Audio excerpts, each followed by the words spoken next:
Hello team, welcome to another ATB Geopolitics video with myself, Jonathan MS Pearce. This is a Ukraine war extra video, giving you the extra nuggets and tidbits to get your teeth into, to give you greater understanding of the war in Ukraine. We're going to revisit Julia Hartley Brewer, who is, in case you don't know, context for those living abroad from the UK. She's a right-wing commentator, a journalist who I really don't like, personally, just my personal opinion, just to give you a sense of how interesting this all is for me, is that I really don't like her outside of what she says about Ukraine, but what she says about Ukraine appears to be absolutely on point. And I showed you an absolutely superb interview she did of Richard Tice, where she shredded him completely on his thoughts on Ukraine. Well, here she talks to Republicans overseas UK's Greg Swenson over Trump and Zelensky's heated exchange, and it's more of the same. But I'm going to play you a number of these sorts of clips, so let's get to it. I thought that, generally speaking, everything was great for 40 minutes, and then in the last 10 minutes, it really blew up. I thought, look, you have to expect a little bit more theater, a little bit more drama from this president. He's not a politician. He's not a trained he is a diplomat. politician. Everyone's got to stop saying he's not a politician. Okay. He's a politician. Okay, Julia, okay. Well, how about I reword it for you then? He was not a politician until 8 years ago. Okay, so he's not a lifer politician like a lot of the people in Western Europe who go to university.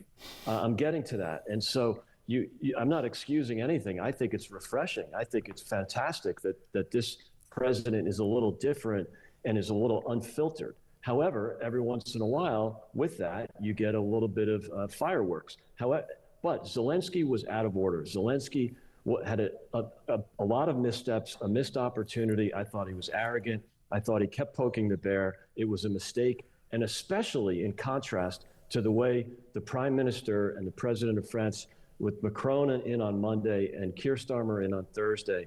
In contrast, Zelensky was a loose cannon. Well, exactly. The thing is about Macron and Starmer, they're not being asked to give up 20% of their country, and so is it slightly less at stake for them than there is for Zelensky. It was very clear to me, as you said, it went very well for quite a long time. But the point at which it started going wrong, when Donald Trump got angry, was when Zelensky questioned why he thought that basically Putin was trustworthy, given that he said, you should want peace, you should have peace. Well, yeah, we did do peace. We did a deal. We did a deal after the 2014 invasion of Crimea.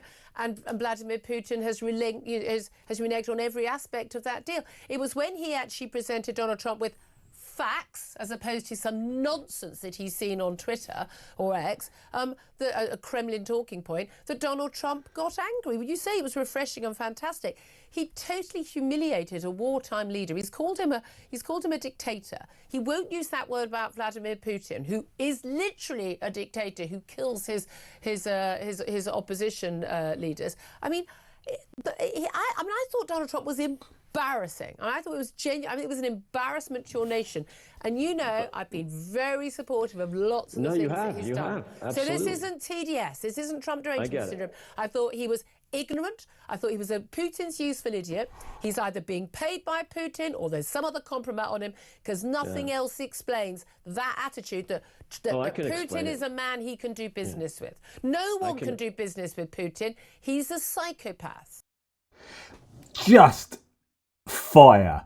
It's just fire. Like, as I said, I don't like this woman, but she's awesome on Ukraine. And this is exactly right. And Putin has got Trump bent over a barrel. There must be... What explains this complete volte-face? Well, it's not even a volte-face, because actually, I think Trump has always been aligned with Putin and always been in awe of Putin. There is no real change from Trump here. But she's absolutely nailing it here. And really defensive of Zelensky and of all of these apologists that come on and say X, Y, and Z about what's going on. No. Like, how can you trust Putin? He's a psychopath. Like, what is Trump doing here? So I just thought that was absolutely brilliant. and like to say that Trump is an embarrassment to your nation. And she is someone who has massively defended him in the past. So again, as she says herself, this isn't Trump derangement syndrome. This is someone that's recognized what's going on in the context of Ukraine and international geopolitics and understands that Trump is selling his nation's national security down the river as well as allies. So here, again, similar kind of rhetoric going on in this. My big worry was I thought he was completely wrong on Ukraine. I think he's totally beholden to Vladimir Putin. I don't know why. Is there compromise on him? Does he genuinely believe that he uniquely has this relationship of trust with Vladimir Putin? No one has a relationship of trust with Vladimir Putin. He's a psychopath. He does not have those relationships. Everything is transactional for that man. I think he's using Donald Trump, who in this case is genuinely one of the useful idiots of the West, believing that you can trust Putin's word. And I mean, it's laughable. I don't believe for a moment that J.D. Vance is a very educated, very intelligent man. I don't believe for a moment that he believes Trump is trustworthy. I don't believe for a moment that Secretary of State Marco Rubio believes that that Vladimir Putin is trustworthy. But Donald Trump does, and everyone's going to play along. But the reality is for the Ukrainians, when they're told by Donald Trump, don't you want peace? I want peace. You think they don't want peace? I mean, Zelensky couldn't have made it clearer. Hey, give us NATO membership. That will guarantee security, he thinks. I don't know if the Estonians, Latvians and Lithuanians feel so sure about that right now. But, he said, I'll give up the presidency in return for the NATO membership. He said that again and again. I don't know what bigger proof there is that this is not about Zelensky's ego. It's about saving his country. Drop mic. Absolutely on fire. And this idea that he doesn't want peace, and Trump keeps saying that, Zelensky doesn't want peace. He wants peace more than any other human, any other non-Ukrainian in the world. Like, he just doesn't want Ukraine to be done over. He wants a just peace. He doesn't want Ukraine to be shafted by Trump doing a deal with Putin behind everyone's back to enrich the United States and to enrich oligarchs and his mates. She is absolutely on fire yet again here. But it doesn't end there. Let's have another little soupçon of some Julia Hartley Brewer here. Rubio, only a couple of years ago, was saying, Ukraine should have all the aid they need until forever. But Trump is demanding that Zelensky concedes basically his land, Crimea and east of the Donbass. He's basically saying you need to give away your mineral rights to America in return for no security guarantees whatsoever, no promise of any help whatsoever. And at the same time, what is he asking of Russia? Nothing. On the contrary, he's saying to Russia, to bring them to the table, he will loosen economic sanctions at the time when Europe is tightening economic sanctions. How are we possibly able to conclude anything other than that? Donald Trump is not on the side of peace. He's certainly not on the side of Ukraine. He is on the side of Vladimir Putin. It's a total moral inversion.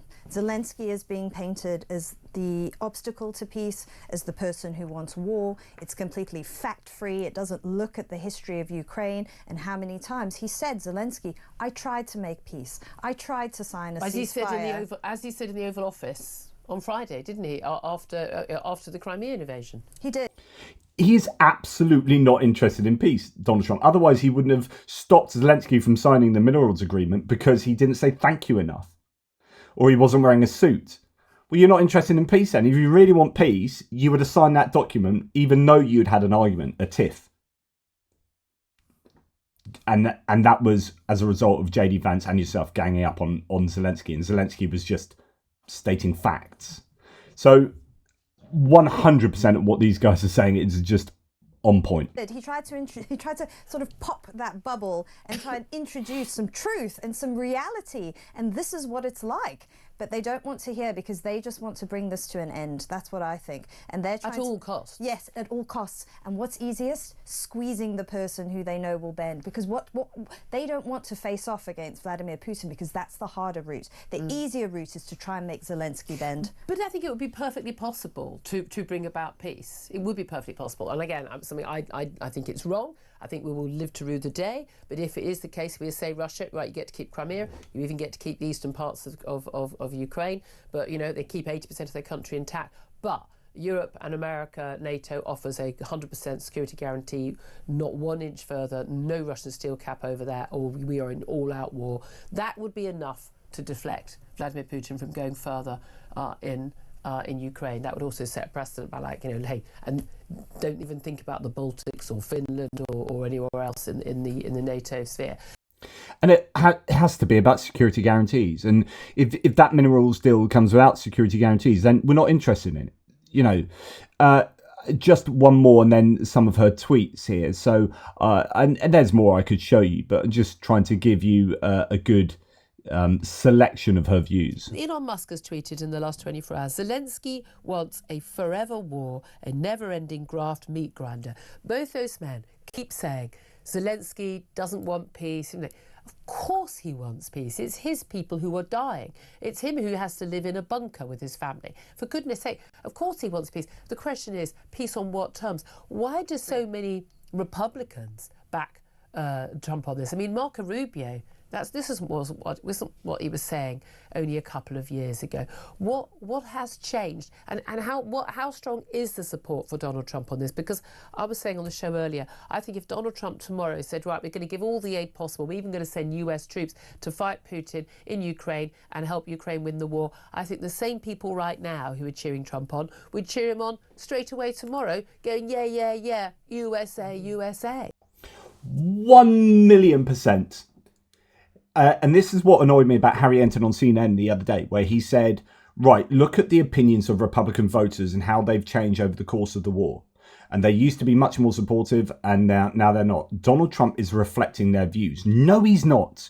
Donald Trump has driven those views. Him and his cabinet and his administration and the people adjacent to him and Tucker Carlson and JD Vance and Elon Musk. They don't know enough about Ukraine, right, and the war in Ukraine, and they are disinforming everyone they speak to whenever they speak about these topics, and they have driven that change of opinion. But as Julia Hartley-Brewer says, if he was to suddenly do a 180 and go, do you know what, I think the best way of getting a Nobel Peace Prize is to support Ukraine as much as possible, his supporters go, yeah, good idea. They're following him and not the topic or the ideas, right? This is a cult of personality, and like he said, if I shot someone on Fifth Avenue, I'd still get the vote. Yeah, absolutely, and Julia Hartley-Brewer is totally correct.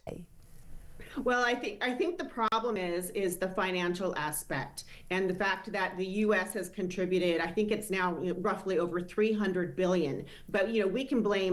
No, they haven't. Don't think it is that high, actually. I think it's about half that. Oh, half that? Well, okay. I mean, what's 150 billion at the back of the sofa? Right. So American citizens overall, not members of the House, not members of, Republican Congress, who are fearful, I think, to some extent, when it comes to wanting to be reelected. And so that's why they just kowtow to whatever President Trump has to say at any given moment. But if you're talking to a U.S. citizen, there is a lot of concern with the amount of money that has been funneled to this war, because we've heard from President Zelensky and also President Biden, where has all the money gone? We know this is a Russian talking point. Stop it. Where has all the weaponry gone? And there's not a full account for everything that we've contributed. It's been used against the Russians.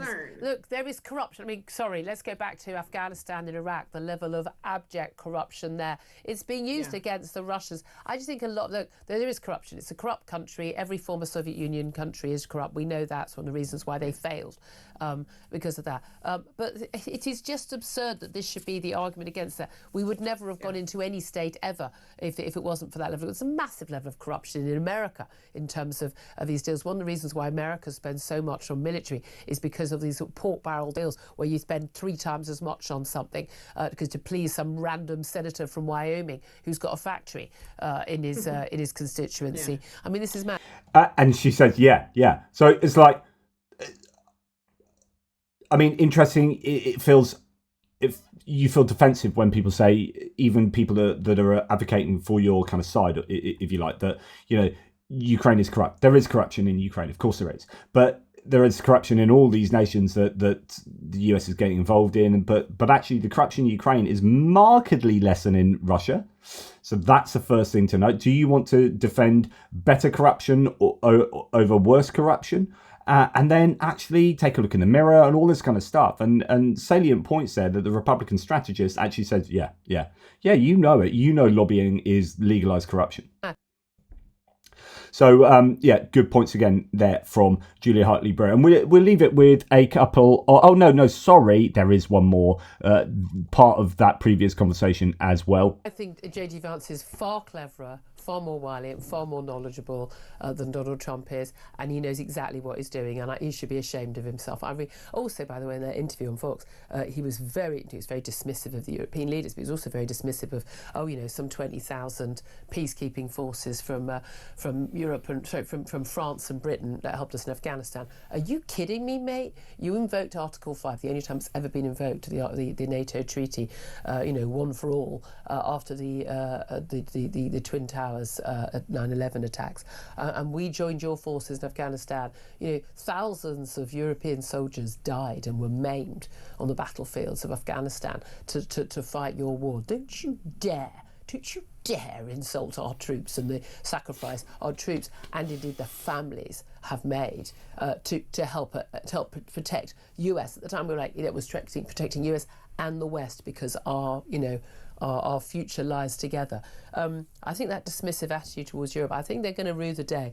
I think one good thing that comes out of this is this, finally in the last few weeks, with this wake-up call about the need for there to be proper, serious European defences rebuilt again. And the countries that don't want to play along with that, well, that's fine. But you know what, then you don't get protected by NATO anymore. We are going to have to protect our allies. And I don't even think right now NATO forces would protect a NATO member invaded. If I were the Baltic states right now, I would be getting very, very worried. Really salient points yet again there. And I did a breaking news video on that, of course. And this is where I was going to leave it, which is just a few of the views. There can be absolutely no doubt that President Trump is not the side, now that President Trump is not on the side of peace. Trump is on Putin's side, full stop. How can Trump and Vance seriously demand that Zelensky agree to a peace deal before any discussion of security guarantees? Without security guarantees for Ukraine, it wouldn't be a peace deal. It would be a surrender to their Russian invaders. Shame on Trump and Vance. It's really harsh rhetoric from someone that's otherwise a Trump supporter. To all the ex-folk backing Trump on Ukraine, if you don't care about Ukraine or their people being murdered, raped, tortured by their Russian invaders, then be honest about it. But don't pretend that you only want the killing to stop. This is a point I have made. You're just embarrassing yourselves. She is so on point. She's so on fire. And you know why I keep telling you that I don't like her normally? The point of saying that is that credit where credit's due. Like, if Trump came out and started doing the right things, credit where credit is due. But you're not doing the right things and you're not saying the right things. Julia Hartley Brewer is 100% on the money here. She's just on fire, and let's celebrate that. Fantastic. More of it, please. More of it.